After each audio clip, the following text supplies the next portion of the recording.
Kulikuwa na mkimbiaji mmoja Mtanzania ambaye mpaka leo mataifa makubwa ya Ulaya, Marekani wanamheshimu.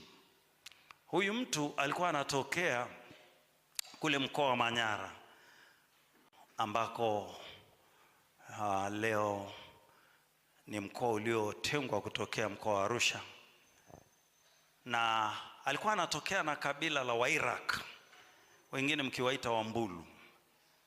Huyu bwana alijulikana kama John Stephen Akwari.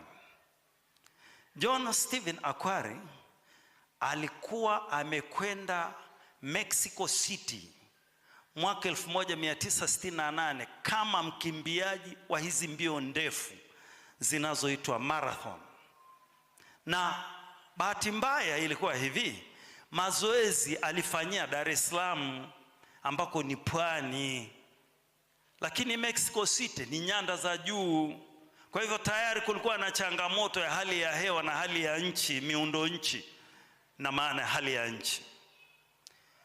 Alipofika kule wakajipanga tayari kwa kukimbia. Walikuwa wakimbiaji 75. Ni kisa cha kweli. Yule rafiki yangu anayefuatilia kwenye mitandao nilipokuwa nahubiri habari za Alexander Mkuu, hiki nacho atapata kwenye mitandao.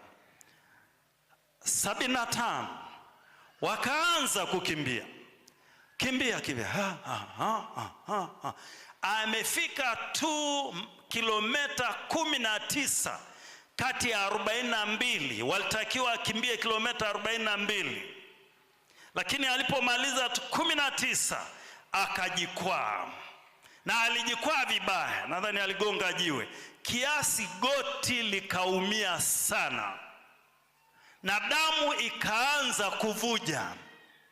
First aid, wale watu wa huduma ya kwanza wakaja haraka, wakamfunga lile goti, alafu wakamnong'oneza kwenye sikio, John Stephen Akwari, si unadhani ni muhimu ukatoka kidogo, ukajitengua, ukajiengua kidogo, maana umeumia? Walichoshangaa ni kwamba John Stephen Akwari hakutoka na akaendelea kukimbia. Kumbuka sasa anakimbia lakini anachechemea, maana mguu umeumia, lakini anaendelea na watu watazamaji waliokuwepo stadium, waliokuwepo uwanjani, wameona mkimbiaji mshindi namba 1, wameona mshindi namba 2, wameona mshindi namba 3, wameona washindi wengine wamekuja, hata wakaanza kuondoka zao.